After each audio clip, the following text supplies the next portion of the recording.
Have you ever wondered why old farm women buried rusty nails at the base of their tomato plants? Or why my mother poured sour milk over her garden leaves instead of throwing it away? It might sound like madness today, but I grew up watching it work, season after season, even in the years when there wasn't a single dollar to spare. I am 65 years old. I haven't bought a vegetable, a piece of fruit, or a single bunch of herbs in over 18 years. Everything that lands on my table comes out of this soil right here. This soil that my family learned to wrestle into life when wrestling it was the only option left. Modern garden centers love to convince you that you need bags of sterilized potting mix, chemical fertilizers in shiny plastic packaging, imported bug sprays. But the real truth, is hidden in a small dirt-stained leather notebook that dates back to 1952 and passed through the hands of my grandmother Benedita before it came to mine. Today I am going to open that notebook for you. I remember the smell of rain hitting dry Appalachian soil on a March afternoon in 1982. That year, the recession had eaten through our savings like rot through a fence post. My youngest daughter was 2 years old. My husband had been laid off from the mill in October, and I was on my knees in this back lot, my hands cracked and stinging from the cold, pressing the last tomato seeds I had saved from the previous harvest into the ground. They were folded inside a brown paper envelope, held shut with an old rubber band. There was no backup plan. That small patch of earth, maybe 30 square feet, was the only plan we had. It was that or the grocery store in town where we already owed 3 months of credit. I was not afraid. I was furious. And fury, my grandmother Benedita always said, is the finest fertilizer there is. You plant with the fury of not wanting to go hungry, and the plant feels it. It answers you back. The first thing I learned was to never pay for what the earth was already offering for free. For years I had been conditioned to believe I needed what the garden store was selling. But that year, broke and without options, I sat down with her old notebook on my lap, under the porch, with the rain coming down in sheets outside, and I read with an attention I had never given it before. It was as if her words had been waiting for me, waiting for the moment when I truly needed them, and not just browsing them out of Sunday afternoon curiosity. Back then there was no internet to teach me anything. There was only the notebook. Grandmother Benedita had started writing in it in 1952 when she came down from the hills of Western Virginia to the valley with nothing more than a trunk of old clothes and the knowledge the land had given her over a lifetime. Every page had her small, slanted handwriting, sometimes with a pressed leaf between pages used as a bookmark, sometimes with a stain of garden soil that never washed out. The notebook told me what to do, and I did it. The first day I had no money to buy any inputs whatsoever, 0. So I did what the notebook said.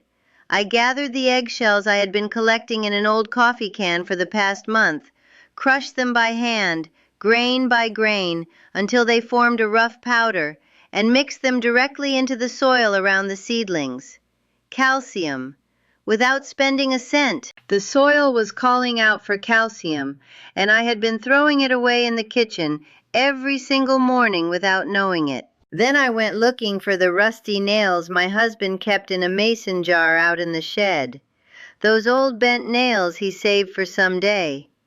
I buried 3 of them around each tomato plant. The notebook explained it with all the patience of a woman who had done it 100 times. Rust releases iron slowly into the soil, and iron makes the leaf go deep green, vigorous, resistant to the leaf spot diseases that come creeping in with autumn rains.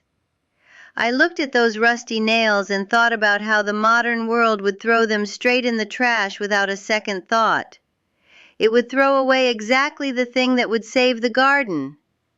While I was doing this, the neighbor came by along the fence and asked what I was planting.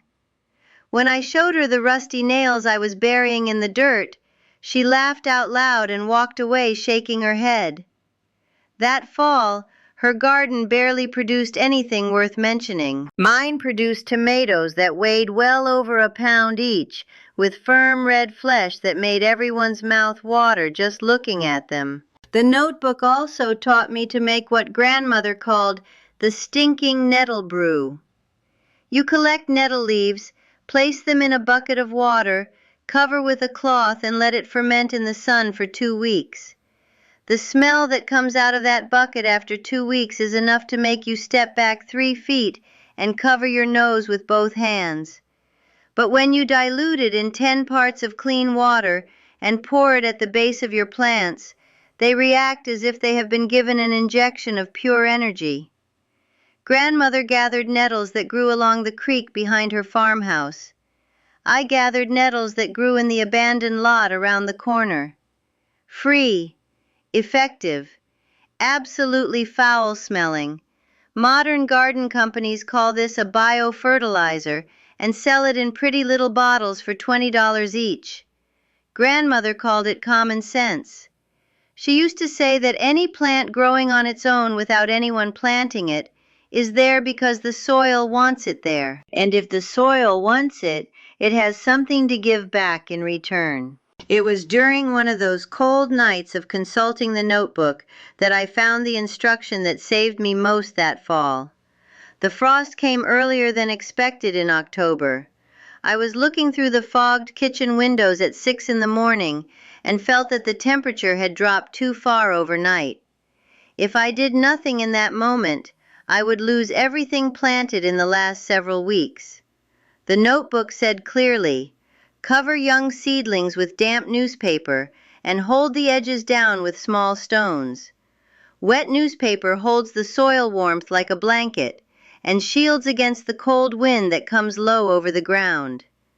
I ran out barefoot in the pre-dawn wet, carrying the old newspapers I kept to light the wood stove, soaked each one under the garden hose, and covered every bed carefully, stone by stone along the edges. In the morning when the sun came up and I pulled back the newspapers with my fingers numb from cold, the tomatoes were standing. The peppers were standing. The beans were standing, leaves damp and alive. The neighbor's garden, which had no newspaper and no notebook and no grandmother who had written down what to do, was black from frost, every stem gone limp and dark. She knocked on my door at 8 in the morning with red eyes. I made coffee. I showed her the notebook, and she sat quietly looking at those yellowed pages the way you look at something holy. My neighbors used to laugh when they saw me burying fish scraps and crushed eggshells near the roots, right up until the day my pantry was full and theirs was empty. I didn't invent any of this. I simply followed the pages with humility. Grandmother Benedita did not write in that notebook only how to grow tomatoes. She wrote down how to be free, how to need no one, how to look at an empty pantry, empty pockets, a store with impossible prices and say, "It doesn't matter, I know what to do." I see so many young families today terrified of grocery prices, cutting their carts in half at the checkout, and I decided to do something she would have smiled at. I gathered every single one of her zero-cost tricks, all her homemade compost secrets, all her survival recipes directly from this notebook, and I left a digital copy of it, a complete e-book, down in the pinned comment below. Go get Grandmother Benedita's gift. Let it give you your independence back. Now let me tell you what she taught me to do with wood ash, because that was the trick she saved with the most care. When the frost passed and the spring sun came back with that strong Appalachian warmth that cracks the mud and warms the stones of the path, I began to harvest. And harvesting in that context was not simply pulling food off a plant. It was harvesting dignity whole. It was proving to myself, to my children watching from the window, to that neighbor who had laughed at the rusty nails, that the earth does not abandon the person who does not abandon the earth. I pulled those great tomatoes off the vine with both hands and felt their weight like living gold. Because it was gold. It was the equivalent of never having to walk into a store that was charging impossible prices for something growing 10 steps from my back door. My table that season was more generous than the tables of people with steady paychecks who had no knowledge.